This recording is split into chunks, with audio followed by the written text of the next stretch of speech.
లోకేష్ కి working president గా elevation 29 మంది సభ్యులతో కొత్త పాలిట్ బ్యూరో 29న ప్రమాణ స్వీకారం టార్గెట్ 2029 ఎన్నికలు ఇలా రిథమిక్ గా అన్నిట్లోనూ 29 వచ్చేలాగా ప్లాన్ చేస్తూ ఉన్నారు కదా. లోకేష్ ని పార్టీలో ఎలివేట్ చేసేసరికి విధేయ వర్గంతో పాటు విధేయులం అని చూపించుకోవాలనుకునే వాళ్ళు కూడా కంగ్రాచులేట్ చేయడానికి పోటీ పడ్డాను చూసాం కదా. జనసేన నాయకుడు పవన్ కళ్యాణ్ కూడా లోకేష్ కి అభినందనలు అంటూ ప్రత్యేకంగా పోస్ట్ పెట్టి లోకేష్ నాయకత్వాన్ని సమర్థించడానికి సిద్ధం అనే సంకేతాలు ఇచ్చారు కదా. ఇంతకీ చంద్రబాబు మనసులో ఏముంది? లోకేష్ ని సీఎం ని చేస్తారా? చంద్రబాబు ఏం ప్లాన్ చేస్తున్నారు? కూటమిగా ఉన్నప్పుడు బీజేపీ మద్దతు మీద, వ్యూహాల మీద, అన్ని రకాలుగా సహాయ సహకారాల మీద ఢిల్లీ మీద ఆధారపడినప్పుడు టీడీపీ లోకేష్ ని సీఎం చేయడం అనేది కేవలం పార్టీ ఇంటర్నల్ వ్యవహారం కాదు కదా. మరి చంద్రబాబు ఎలాంటి వ్యూహాన్ని అనుసరించబోతున్నారు? చాలా క్లియర్ కట్ ఇండికేషన్స్ ఇచ్చారు, కొన్ని కామెంట్స్ కూడా చేశారు నేషనల్ టెలివిజన్ ఇంటర్వ్యూలో. ఏం చెప్పారు చంద్రబాబు? ఆ మాటలు చూస్తే బాబు వ్యూహం ఎలా ఉంటుందో మనకు అర్థమవుతుంది. దాంతో పాటు లోకేష్ ఎలివేషన్ జరగొచ్చా,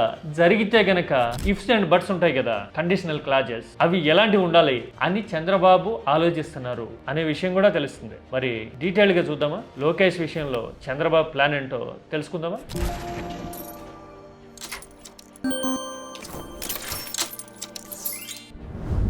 కలిసొచ్చే కాలంలో తనయుడు రాజకీయంగా అధికారం వైపు బలంగా నడిచొచ్చేలాగా ప్లాన్ చేసుకోవాలి అని చంద్రబాబు వ్యూహాత్మకంగా పావులు కదపడం చూస్తా ఉన్నాం కదా. పరిపాలనాపరమైన విషయాలైనా రాజకీయ విషయాలైనా గానీ చంద్రబాబు వ్యూహాలు ఎంత లోతుగా ఉంటాయో నేను గతంలో చాలా సందర్భాల్లో మాట్లాడా. ఓసారి వాట్సాప్ గవర్నెన్స్ అనే ఇనిషియేటివ్ వచ్చినప్పుడు చెప్పున్నా. ఆ ఇనిషియేటివ్ ని లోకేష్ ఒక్కరే ప్రారంభించారు. భారీ స్థాయిలో పబ్లిసైజ్ చేస్తున్నప్పుడు అసలు కనీ విని ఎరగని మోడల్ తెచ్చేసాము అని చెప్పాలనుకున్నప్పుడు మామూలుగా చంద్రబాబు ఏం చేస్తారు? భారీ సబ్ పెడతారు, ఈవెంట్ మేనేజ్మెంట్ స్టైల్లో పబ్లిసిటీ చేస్తారు కదా. కానీ వాట్సాప్ గవర్నెన్స్ విషయంలో మాత్రం అలాంటిది చేయలే. అధికారంలోకి వచ్చిన కొత్తలో సింపుల్ గా లోకేష్ లాంచ్ చేశారు, అన్ని ఛానళ్ళకి ఇంటర్వ్యూలు ఇచ్చారు. ఆ ఇష్యూ మీద, ఏది వాట్సాప్ గవర్నెన్స్ మీద, అసలు ఆ థాటే లోకేష్ బ్రెయిన్ చైల్డ్ అన్నట్టుగా ప్రచారం చేయడం చూసాం కదా. కారణం ఏంటి? ఫోకస్ అంతా, పబ్లిసిటీ అంతా లోకేష్ మీదే ఉండాలి. లోకేష్ ఇనిషియేటివ్స్ తీసుకుంటున్నారు, లోకేష్ నెక్స్ట్ జనరేషన్ లీడర్ అని ముద్ర వేయించాలి అనేది చంద్రబాబు ప్రయత్నం. అదే ఆ ఈవెంట్ లో చంద్రబాబు పార్టిసిపేట్ చేస్తే పవన్ కళ్యాణ్ కూడా పిలవాల్సి ఉంటుంది. పబ్లిసిటీ ఫోకస్ అంటే 1/3 అయిపోతుంది. బాబు, లోకేష్, పవన్ కళ్యాణ్. అలా కాకుండా మొత్తం ఫోకస్ అంతా డీవియేట్ కానివ్వకుండా అన్డివైడెడ్ అచీవ్మెంట్ ఇది లోకేష్ ది అని చెప్పాలనే ప్రయత్నం అప్పటి నుంచి చేశాడు. ఆ తర్వాత ఈ మధ్యన ఆర్సిలర్ మిత్తల్ పెట్టుబడి తెచ్చేసాము ఉత్తరాంధ్రకి, అసలు ఒక్క జూమ్ కాల్ తో లోకేష్ పెట్టుబడి తీసుకొచ్చేసారు అంటూ పార్టీ హ్యాండిల్స్ లోను, లీడర్ల ప్రకటనలోను ఒకే ఒక జూమ్ కాల్ తో ఈ ప్రాజెక్ట్ తీసుకొచ్చిన ఏకైక నాయకుడు నా సోదరుడు. టీడీపీ ఎలివేషన్ ఇవ్వడం చూసాం కదా. అంటే అసలు ఇన్వెస్ట్మెంట్ తీసుకొచ్చి రాష్ట్రాన్ని నడిపించేస్తున్నారు లోకేష్ అని చెప్పాలనే ప్రయత్నం అడుగడుగునా ఉంది అని చెప్పడానికి రెండు తిరిగిలేని ఉదాహరణలు. వాటికి కంటిన్యూషన్ అన్నట్టుగా వర్కింగ్ ప్రెసిడెంట్ ని చేశారు కదా టీడీపీలో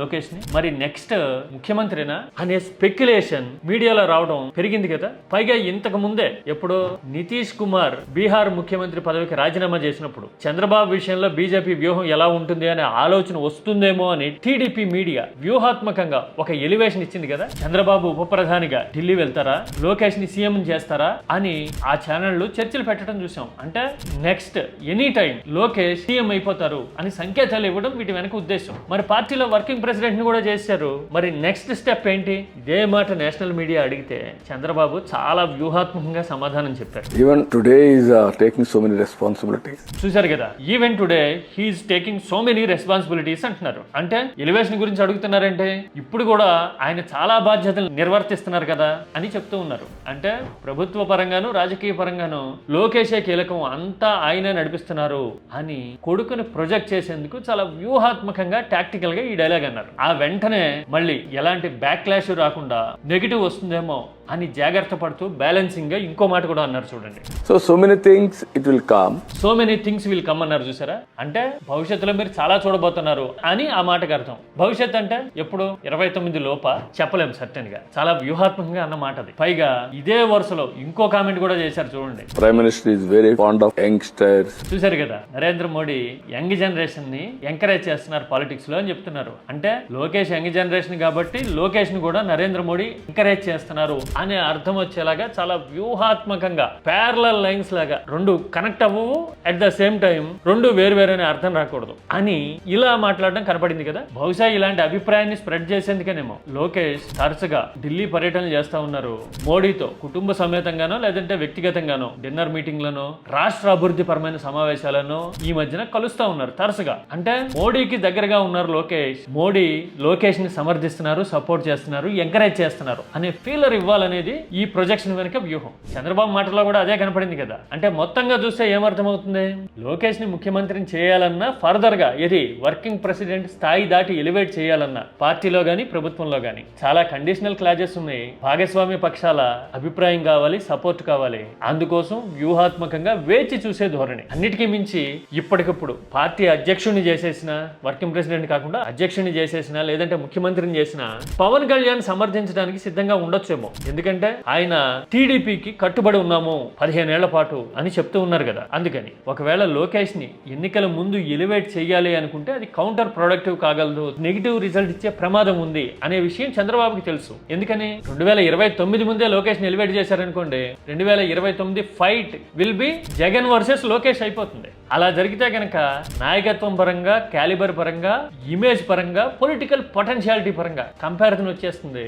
వస్తే గనక పరిణామాలు, ఈక్వేషన్స్ ఎలా మారుతాయో చంద్రబాబుకి బాగా తెలుసు. ఎంత మీడియా బలం ఉన్నా, ఒకవేళ బీజేపీ అప్పటికి సమర్థిస్తున్నాం, సపోర్ట్ చేస్తున్నాం, టీడీపీతోనే ఉన్నామని చెప్తూ ఉన్నా కూడా అదంత సులభం కాదు. ఎందుకంటే ఒకటి జగన్ క్యాలిబర్ ని ఢీకొట్టాల్సి ఉంటుంది, రెండోది ప్రభుత్వ వ్యతిరేకతని తట్టుకోవాల్సి ఉంటుంది. సూపర్ 6 హామీల విషయంలోనూ, పర్ఫార్మెన్స్ విషయంలోనూ, పనితీరు విషయంలోనూ పబ్లిక్ మూడ్ ఎలా ఉంది అనేది అర్థమవుతూ ఉన్న టైంలో ఆ యాంటీ ఇన్కంబెన్సీ అనే ఫ్యాక్టర్ ప్లస్ జగన్ అనే ఈక్వేషన్ ని తట్టుకోవడం అంత సులభమా అంటే సమాధానం చంద్రబాబుకి చాలా సులభంగా తెలుసు. అందుకోసమే వ్యూహాత్మకంగా So many things it will come.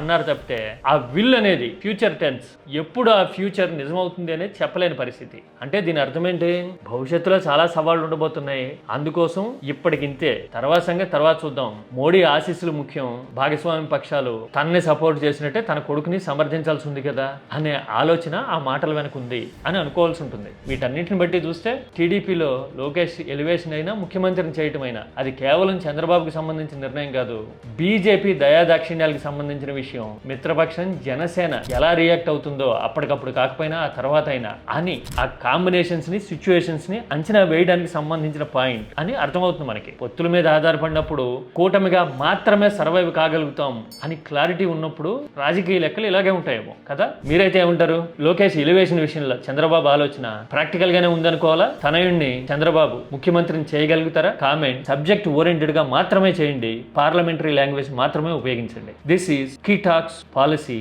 And humble request also.